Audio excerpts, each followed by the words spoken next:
Protoform Synthesis. That certainly sounds like something from World of Warcraft, doesn't it? But look, actually, it seems pretty neat. Seriously, it does. And look, it's this whole thing. I know there's been a lot of doomering in chat, a lot of counter doomering in chat. It's been interesting seeing some of chat be at war with itself. Look, the way we do it here is if we see good, we praise good. If we see bad, we admonish or whatever bad. That's just how it is. So, what we're going to say is going to, funny enough, dictate what we're talking about. And, if we think Blizzard stuff is good or not. And if we think it's good, we're going to say it's good because we're not really coming at this with an angle other than just being WoW players and is this stuff we think is better or not. Yeah. Also, I think if people think we are coming at Blizzard with an angle, then the things we could say. Oh my goodness Christ! Yeah. If this is us attacking Blizzard, God Almighty. Yeah. Yep. So, Protoform Synthesis is a new system for crafting in Zereth Mortis. It is similar to the Mechagon Junkyard Tinkering from 8.2, where it's a sub-profession crafting system based in the new zone. You'll be able to gather reagents and learn recipes to make some cool shit. Now, what is going to make this different from the previous zone crafting systems is that all of the reagents required to craft items are either bind on account or freely tradable. So nothing here is soulbound. Bind on account! Whee. So imagine, right, there is one material that, you didn't get in your main, but you did get in your alt. Send it over. Send it over. Use it. Happy. Yeah. Right. That's way better. That's the kind of thing we want. Just design things that are better, right? Of course, we haven't actually fucking seen the thing. It's not in PTR isn't up yet. But hey, sounds good in principle. And that's it. That's the point. Moving on then, this does mean that no matter what characters you decide to explore and progress through Zereth Mortis, all resources gained can be sent to your main, which incentivizes alt gameplay. It does not punish it. Yep. Great. It is a little bit insane that they have to learn this lesson now, but they've learned the lesson now. It's madness, but... now the lesson's been learned, which means now alt gameplay is substantially more... maybe not more enjoyable, but feels less like you're actively wasting your time doing it. Exactly. What if you... it's not going to be the worst thing in the world where if you have a bunch of accelerated cipher progression on your alts and, when you are all ciphered up, you end up being this, crazy god. You can teleport around the pace. You can move really fast. You've got a whole bunch of, cool shit you can do. So if you're like, all right, well, you know what? Actually, I could do all of this one more time on my alt, and I'll be able to make the thing in my main. Cool. That's playing the game. That's what we want. So as for how this works, right? Based on the available data in the PTR build, in order to craft a Protoform Synthesis item, you need a combination of several Genesis motes, a lattice, and one rare reagent. So there's the Genesis motes and the lattices, and then there's these rare reagents here, which, sort of make the soul of a creature or whatever. Now, with this, there are crafted mounts that have got cool mount specials, and Dakor's really been a total legend this time. He's actually embedded videos, everyone. So this is us taking a look at the new mounts via this Protoform Synthesis system. So, okay, that's cool. Little snail. That's fun. That's a different mount. And as always, some nice cute animations. So, that's looking pretty good. The bronze gastropod. There's also a golden one and a silvery one, as well as a slightly different looking one. We then have a wasp mount. Let's take a look at it. Oh, hello. That's a very tall video. Oh, yeah, so we'll do that. That's why. Swooping about the place. Probably is that the same as the bee mount from... BFA? I imagine so, yeah. I probably should have went and got the bee mount. I kind of liked it. Anyway, so there you go. You can get a wasp of multiple colors. Gotta say, I love what the artists have done here. It's a real mean-looking face. So, GG artists. Right, we've got a wombat. I'm pretty down for this, actually. I think it's cool. So, yeah, we've got a friggin' wombat creature of multiple different colors. There's a toad. I think, the toads we have seen before, of course. But, hey... I think Blizzard's toads are, good chunky boys. I like him, so that's pretty cool. There we go. He'll get his dinner.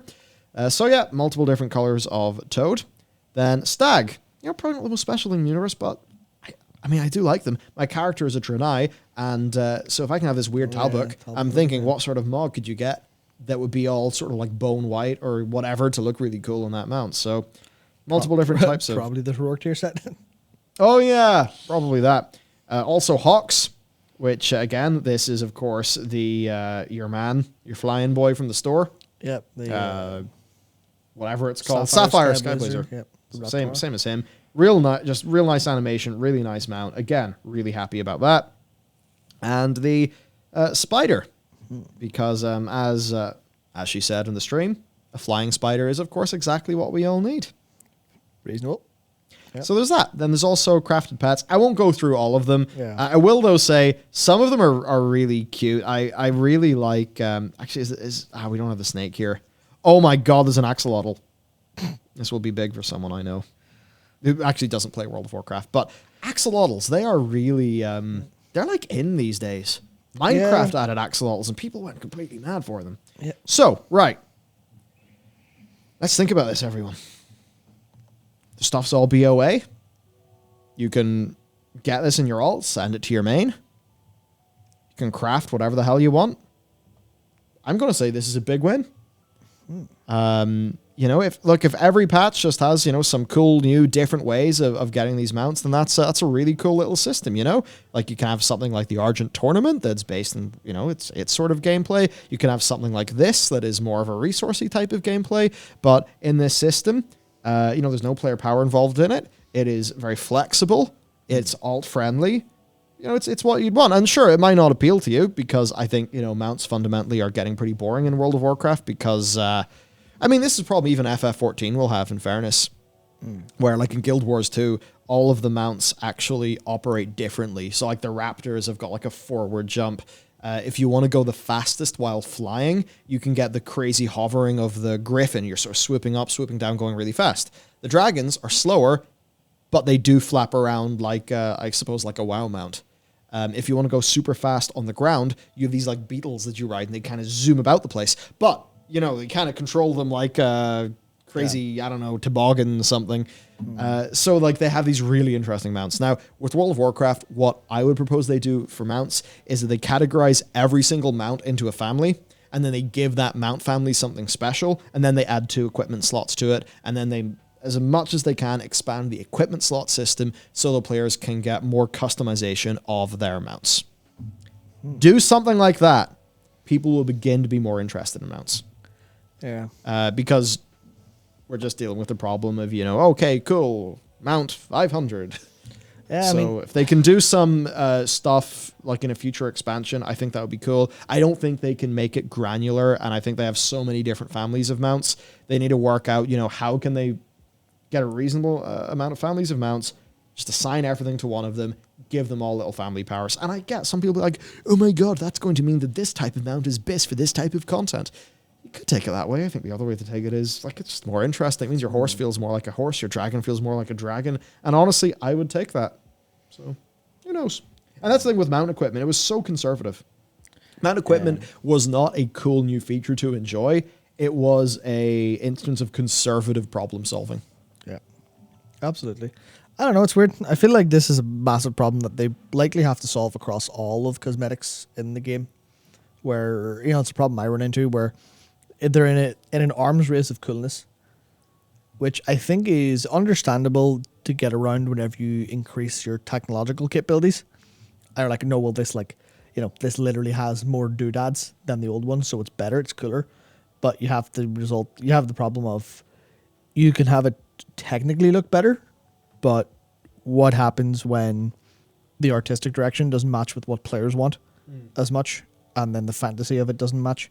You kind of have this problem, and I don't know if adding gameplay to mounts is really the solve. I mean, I think it would be cool.